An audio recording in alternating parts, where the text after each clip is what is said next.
ನಾವು ಇಲ್ಲಿ ಸಂಭ್ರಮ ಆಚರಣೆ ಮಾಡ್ತಾ ಇರೋದು ಮುಖ್ಯವಾಗಿ ಪಶ್ಚಿಮ ಬೆಂಗಾಲದಲ್ಲಿ ಏನು ನಮ್ಮ ಪಕ್ಷ BJP ಪಕ್ಷ ಗೆದ್ದಿದೆ, ಅದ್ರದ್ದು ಮುಖ್ಯವಾಗಿ ಅದ್ರದ್ದು ಕ್ರೆಡಿಟ್ ಹೋಗ್ಬೇಕಾಗಿದ್ದು, ಅದು ಶ್ರಮ ಪಟ್ಟಿದ್ದು ನಮ್ಮ ಹೆಮ್ಮೆಯ ಪ್ರಧಾನಮಂತ್ರಿ ನರೇಂದ್ರ ಮೋದಿ.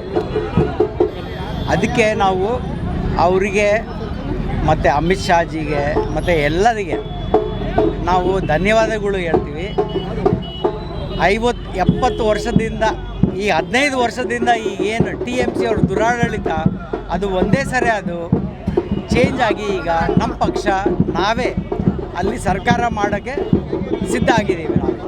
ನಮಗೆ ಅಸೆಂಬ್ಲಿ ಗೆಲ್ತೀವಂತ ನಮಗೆ ಇತ್ತು, ಬಟ್ ಪಶ್ಚಿಮ ಬೆಂಗಾಲದಲ್ಲಿ ನಾವೇನು ಮಾಡಿದ್ದಲ್ಲ ಅದೇನು ಆಗಿದೆ ನಮ್ಮ ಪಾರ್ಟಿಯಿಂದ ಅದು ಒಂದು ಅದ್ಭುತ ಕೆಲಸ ಆಗಿದೆ.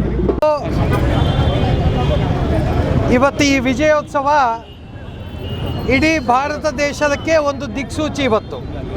ಇವತ್ತೇನು ಭಾರತೀಯ ಜನತಾ ಪಾರ್ಟಿ ಪಂಚರಾಜ್ಯ ಚುನಾವಣೆಗಳಲ್ಲಿ ಇವತ್ತು ಪಶ್ಚಿಮ ಬೆಂಗಾಲ್ ಇರ್ಬೋದು, ಅಸ್ಸಾಂ ಇರ್ಬೋದು, ಪಾಂಡಿಚೇರಿ ಇರ್ಬೋದು, ತಮಿಳುನಾಡಲ್ಲಿರ್ಬೋದು, ಎಲ್ಲ ಕಡೆ 3 ರಾಜ್ಯಗಳಲ್ಲಿ BJPಯ ವಿಜಯೋತ್ಸವ. ಇನ್ನು ಉಳಿದ ಕಡೆ ಕರ್ನಾಟಕದಲ್ಲಿ ಬೈ ಎಲೆಕ್ಷನ್ ಚುನಾವಣೆಯಲ್ಲೂ ಸೇರಿದಂತೆ ವೋಟರ್ಸು ಮತದಾರರು ಒಟ್ಟಿಗೆ ಪರ್ಸೆಂಟೇಜು ಕೂಡ ಇವತ್ತು ಜಾಸ್ತಿ ಆಗಿದೆ. ಹಾಗಾಗಿ ಈ ವಿಜಯೋತ್ಸವವನ್ನು ಬಳ್ಳಾರಿಯಲ್ಲಿ ನಾವೆಲ್ಲರೂ ಮಾಡ್ತಾ ಇದ್ದೀವಿ.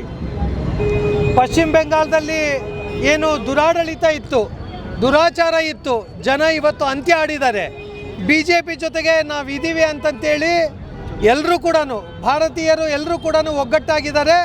ಇವತ್ತಿನ ಈ ಜಯ ಏನಾದರೂ ಇದ್ದರೆ ಇದು ಭಾರತೀಯ ಜನತಾ ಪಾರ್ಟಿಯ ಕಾರ್ಯಕರ್ತರಿಗೆ ಸಲ್ಲುತ್ತೆ. ಹಾಗಾಗಿ ಎಲ್ಲ ಕಾರ್ಯಕರ್ತರಿಗೆ ನಾನು ಅಭಿನಂದನೆಗಳನ್ನು ಸಲ್ಲಿಸ್ತೇನೆ. ವಿಶೇಷವಾಗಿ ಇದರ ಪರಿಣಾಮ ಕರ್ನಾಟಕದ ಮೇಲೆ ಮತ್ತು ಬಳ್ಳಾರಿ ಜಿಲ್ಲೆಯ ಮೇಲೆ ಇದು ಒಂದು ದಿಕ್ಸೂಚಿ ಅಂತಂತೇಳಿ ಎಲ್ರಿಗೂ ನಾವು ಹೇಳೋದಕ್ಕೆ ಇಚ್ಛೆ ಪಡ್ತೇನೆ. 15 ವರ್ಷಗಳ ನಂತರ ದೀದಿನ ಓಡಿಸಿದ ನಮ್ಮ ಮೋದಿ ಅಂದರೆ ಅಲ್ಲಿ ವಾತಾವರಣನೇ ಭಾಳ ಚೇಂಜ್ ಇತ್ತು. ಅಲ್ಲಿ ನಿಂತವರು ಏನು ಈ ಇವರು ನಿಂತಿರ್ತಾರಲ್ಲ MLAಗಳಿಗೆ ಅವ್ರಿಗೆ ದೌರ್ಜನ್ಯ ಮಾಡ್ತಿದ್ರು. ಬಟ್ ಅಲ್ಲಿ ಜನ ಏನಂತ ಗೊತ್ತಾಗಿ ಇವತ್ತು ಸಂಪೂರ್ಣವಾಗಿ BJPಗೆ ಸಪೋರ್ಟ್ ಕೊಟ್ಟಿದ್ದಾರೆ. ಮುಂದಿನ ದಿನಗಳಲ್ಲಿ BJP ಈ ಭಾರತವನ್ನು ಸದೃಢವಾಗಿ ಬಳಸ್ಬೇಕಂತೇಳಿ ಅಲ್ಲಿ ಬಾಂಗ್ಲಾದೇಶದ ಜನ ಎಲ್ಲ ಜನ ತೀರ್ಮಾನ ಮಾಡಿದ್ದಾರೆ. ಹಂಗಾಗಿ ಅಲ್ಲಿ ಸಂಪೂರ್ಣವಾಗಿ BJP ಬಂದಿದೆ.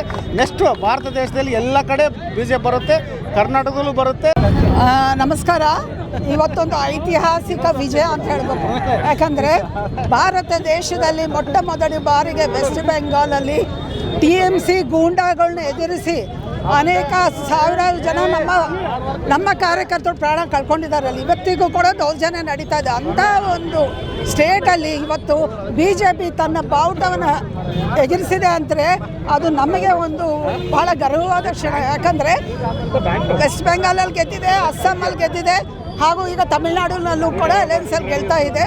ಪುದುಚೇರಿಯಲ್ಲಿ ಕೂಡ NDA ಅಲಯನ್ಸಲ್ಲಿ ಗೆಲ್ತಾ ಇದ್ದೀವಿ ನಾವು, ಗೆಲ್ತಾ. ಇವೆಲ್ಲ ಏನು ಈಗ ದಾವಣಗೆರೆಯಲ್ಲೂ ಸಹ ನಾವು ಈಗ ಒಂದು ಲೀಡಿಂಗಲ್ಲಿ ಇದ್ದೀವಿ. ಇವಾಗ ತಾನೇ ಇನ್ನೂ ಬಂದಿಲ್ಲ. ನಾನು ಹೇಳೋದೇನೆಂದರೆ ವೆಸ್ಟ್ ಬೆಂಗಾಲ್ ನಮ್ಗೆ ಭಾಳ ಇಂಪಾರ್ಟೆಂಟ್. ಯಾಕಂದರೆ ಅದು ಬಾರ್ಡರ್, ಭಾರತ ದೇಶದ ಬಾರ್ಡರಿಂದ ಒಳಗಡೆ ಎಲ್ಲರೂ ಬರ್ತಾ ಇದ್ದಾರೆ. ಒಳಗೆ ಮುಸಲ್ಮಾನರು ಬರ್ತಾ ಇದ್ದಾರೆ, ಇಮಿಗ್ರೆಂಟ್ಸ್ ಬರ್ತಾ ಇದ್ದಾರೆ. ಅವನ್ನ ಕಂಟ್ರೋಲ್ ಮಾಡಬೇಕು, ನಮ್ಮ ಬಾರ್ಡರ್ ಸ್ಟ್ರಾಂಗ್ ಮಾಡಬೇಕಂದ್ರೆ ವೆಸ್ಟ್ ಬೆಂಗಾಲ್ ಬೇಕಾಗಿತ್ತು. ಇವತ್ತು ನಾವು ಸಾಧಿಸಿದ್ದೀವಿ. ಇನ್ನು ಮುಂದೆ ನಮ್ಮ ಭಾರತ ದೇಶ ಭಾಳ ಸುರಕ್ಷಿತವಾಗಿದೆ. ಕೇಸರಿಮಯ ಭಾರತ ಅಂತ ಹೇಳ್ತಾ ಧನ್ಯವಾದಗಳು. ಈ ದಿನ ಪಂಚರಾಜ್ಯಗಳ ಚುನಾವಣೆ ಆಯಿತು. ಅದರಲ್ಲಿ 3 ರಾಜ್ಯಗಳು ಗೆದ್ದಿದೆ. ಅದರಲ್ಲಿ ಮೊಟ್ಟ ಮೊದಲನಾಗಿ ಭಾಳ ಸಂತೋಷಕರವಾದಾಗಿ ಏನಂದರೆ ಬಾಂಗ್ಲಾದಲ್ಲಿ ಗೆದ್ದಿರೋದು, ವೆಸ್ಟ್ ಬೆಂಗಾಲ್ ಗೆದ್ದಿರೋದು ಭಾಳ ಸಂತೋಷ. ಇದಕ್ಕಂದರೆ ಇವತ್ತು ದೇಶಕ್ಕೆ ದಿಕ್ಸೂಚಿ ಅದು. ಇವತ್ತು ಪಕ್ಷ ಮುಂದೆ ಬರ್ತಕ್ಕಂಥ ದಿನಗಳಲ್ಲಿ ಕರ್ನಾಟಕದಲ್ಲಿ ಇಡೀ ಡೆಪಾಸಿಟ್ ಇಲ್ದಂಗೆ ಕಾಂಗ್ರೆಸ್ ಮಾಡ್ತಾ ಭಾರತೀಯ ಜನತಾ ಪಾರ್ಟಿ. ಇವತ್ತು ಇಡೀ ದೇಶದಲ್ಲಿ ನರೇಂದ್ರ ಮೋದಿ, ಅಮಿತ್ ಶಾ ಅವರ ಶಕ್ತಿ ಏನನ್ನೋದು ಬಾಂಗ್ಲಾದಲ್ಲಿ ಗೊತ್ತಾಗಿದೆ. ಹಿಂದೂ ರಕ್ಷಣೆಗೆ ಇವತ್ತು ಬಾಂಗ್ಲಾನೇ ದಿಕ್ಸೂಚಿ ಅಂತ ಹೇಳಕ್ಕೆ ಸಂತೋಷ ಆಗ್ತಾ ಇದೆ. ಬಳ್ಳಾರಿಯ ನಿರಂತರ ಸುದ್ದಿಗಾಗಿ ಬಳ್ಳಾರಿ ಬೆಳಗಾಯಿತು ಚಾನೆಲ್ನ ಸಬ್ಸ್ಕ್ರೈಬ್ ಮಾಡಿ ಹಾಗೂ ಬೆಲ್ ಐಕಾನ್ ಒತ್ತಿ.